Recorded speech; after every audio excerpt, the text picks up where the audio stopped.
Hello नमस्कार, तुमचं पुन्हा स्वागत आहे माझ्या नवीन व्हिडिओमध्ये।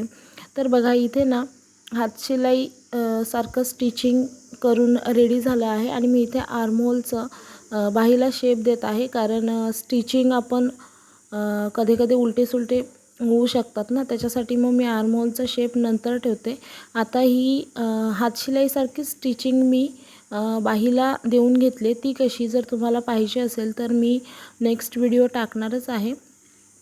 ती मशीनवरच होते, कारण मशीनमध्ये स्टिचेस मोड असतात आणि त्यानुसार मी ह्या मशीनवर नाही पण दुसरी मशीन आहे माझ्याकडे इलेक्ट्रिक, आणि त्याच्यावरती मोड असतात स्टिचिंगचे। त्याच्यावरती जाऊन हातशिलाईसारखं, म्हणजे पुढे ना तुम्हाला हातशिलाईसारखं दिसतं आणि मागे एकदम स्टिच आपण व्यवस्थित त्याची होऊन जाते।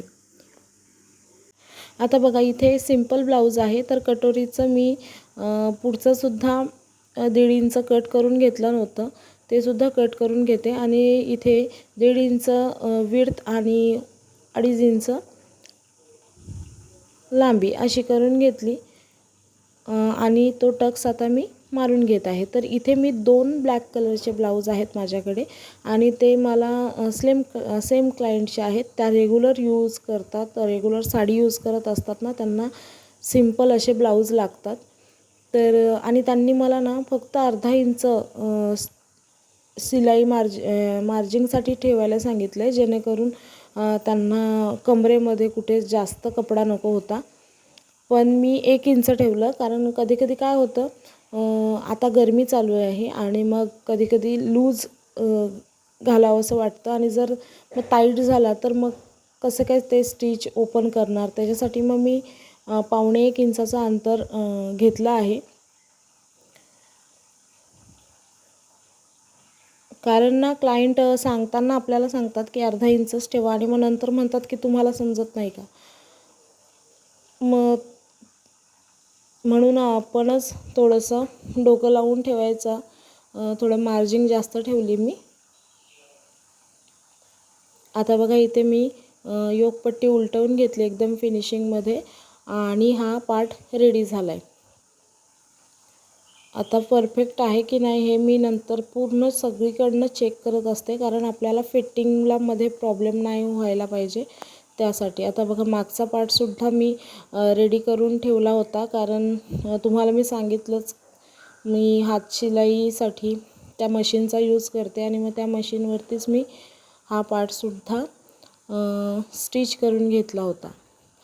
तर ना बघा किती कोण कोण असे टेलर आहेत मला कमेंट बॉक्समध्ये ज़रूर सांगा की आपण हे हातशिलाई करावे लागतात ना, म्हणून हे ब्लाऊजच स्टिच करायला घेत नाहीत किंवा आपल्याला वैताग येतो ह्या ब्लाऊज स्टिच करायचा। कारण ना जे अस्तरवाले ब्लाऊज असतात ना त्यांना काय पलटी करून पटकन रेडी करता येतं, पण हे जे ब्लाऊज आहेत ना त्यांना पट्ट्या रेडी करा, त्याच्यानंतर त्यांना हातशिलाई करा, आयहूक बनवा, ह्याच्यामध्ये खूप वेळ जातो। जेवढा स्टिचिंगमध्ये वेळ जात नसेल ना तेवढा वेळ तुमचा त्या हातशिलाई किंवा हेमिंग करण्यात जातो। पण माझे ब्लाऊज एकदम फटाफट रेडी होतात, कारण मी त्या मशीनचा यूज करते आणि अर्धं काम माझं तिथेच कंप्लीट होतं आणि फक्त ब्लाऊज रेडी केल्यानंतर आयहूक आपण नॉर्मली करतो तसं करून आपले ब्लाऊज रेडी होतात। तर आज या व्हिडिओमध्ये मी तुम्हाला फिटिंग कशी करायची ब्लाऊजला आणि ती एकदम फिनिशिंगमध्ये कशी येईल हेच सांगणार आहे। तर व्हिडिओ शेवटपर्यंत नक्की बघा। आता इथे बघा मी एक साईड पूर्ण अशी जॉईंट करून घेतली, तुम्हाला दिसतच असेल, आणि मध्ये मध्ये चेकसुद्धा करत आहे की व्यवस्थित आलं आहे की नाही। असं याच पद्धतीने तुम्हीसुद्धा चेक करा।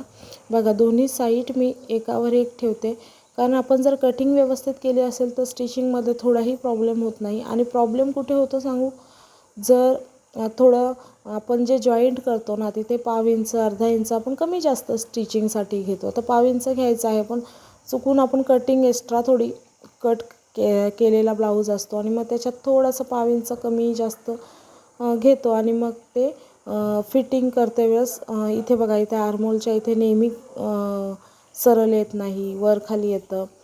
तर त्याच्यासाठी काय करायचं, असं ब्लाऊज पूर्ण असं आधीच चेक करून घ्यायचा, जिथे तुम्हाला जास्त वाटतो आहे शोल्डर पट्टी तुम्हाला किती ठेवायची आहे ती इथे डिसाईड करायची.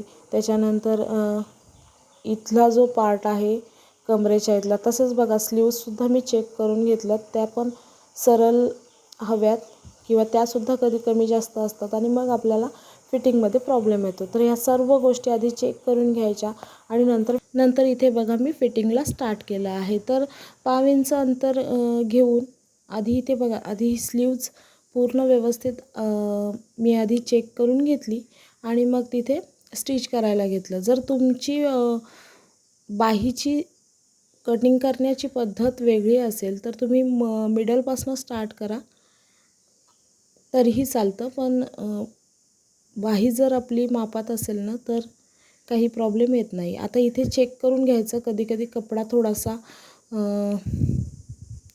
स्टिचिंगमध्ये येऊ शकतं आणि मग नंतर पुन्हा डबल शिलाई करून घ्यायची.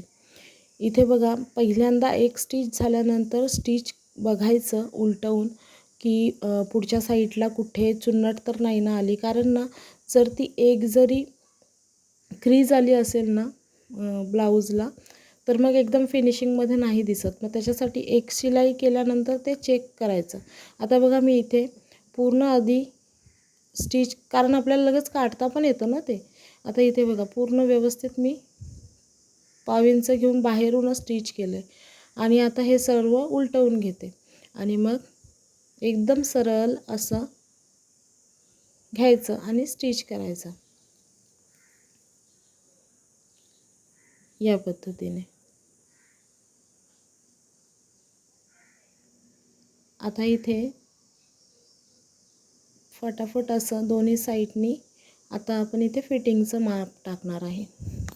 तर ब्लाऊजची फिटिंग कशी करायची हाच एक मेन पॉईंट आहे. आता बघा मी इथे आय हुक पट्टी आणि हुकची पट्टी रेडी करून घेतली. ब्लाऊज उलटवून घेतला आणि आय हुक पट्टी नेहमी आपली एक्स्ट्राची असते, ती बघा मागच्या पार्टच्या मिडलच्या तिथे बरोबर येतं आणि ह्या साईडला सुद्धा ही जी हुकची पट्टी आहे ती आय हुकच्या पट्टीच्या वर येणार. आता मी इथे एक पिन लावून घेते आणि आपले मागचा पार्ट आणि पुढचा पार्ट दोन्ही पार्ट एकावर एक असे सरळ आले आहेत. काही माझ्याकडे ब्लाऊज येतात स्टिचला, त्यांचा मागचा पार्ट कमी असतो, पुढचा भाग जास्त असतो आणि पण फिटिंग ब्लाऊज बरोबर बसतं, पण ना ती काही अनइवन असतं, असं पण काहीकांची फिटिंग असते. तर मी इथे बघा या पद्धतीने फिटिंग करते. आता इथे जेवढं मी मार्जिंगला सोडलेलं तेवढंच आलं आहे. आता तुमचं कमी जास्त येऊ शकतं, कारण स्टिचिंगमध्ये कमी जास्त आपण घेतो, त्यानुसार तुमचं आता जर तुम्ही 1.5 इंच सोडला असेल तर तुमचं इथे 1.5 इंच फिटिंगला येणार. आणि मी इथे काय करते, कमरेचा चौथा भाग आणि वरती चेस्टचा चौथा भाग असं मोजून घेते. आता इथे चेस्ट होती 36 इंच आणि कंबर होती 32 इंच, तर त्यानुसार त्याचा चौथा भाग करून घेतला. वरती स्लीव्ससाठी त्यांना 6 इंच हवं होते, तरी मी इथे मोजून घेते बघा. आणि काय करायचं, राऊंडमध्ये मोजायचं म्हणजे आपल्याला परफेक्ट मेजरमेंट समजतं की स्लीव्स किती आहेत. आणि कमरेच्या तिथे पण राऊंडमध्ये मोजून घ्यायचं, कारण कंबर ना कधीच थोडीशी जरी लूज असेल ना तर मग बायका कुठे परत जाणार आहेत स्टिच करायला. म्हणून देतानाच आपण जर त्यांनी मापायला ब्लाऊज दिला असेल तर एकदम परफेक्ट मोजून घ्यायची कंबर आणि स्लीव्स आणि मग या पद्धतीने फिटिंग करायचं. आता ही फिटिंग पण बघा माझी सरळ आली आहे, कारण आपली कटिंग व्यवस्थित असेल तर फिटिंगमध्ये पण प्रॉब्लेम येत नाही.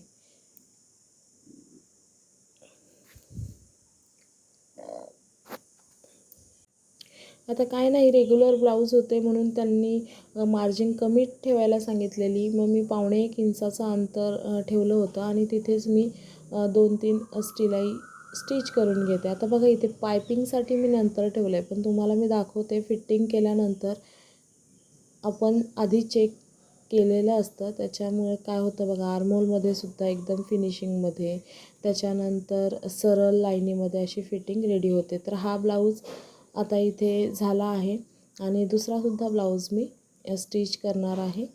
तर बस एवढाच होता व्हिडिओ. तुम्हाला कसा वाटला, आवडला असेल तर लाईक करा आणि नवीन असाल चॅनलवर तर सबस्क्राईब पण करा. Bye bye.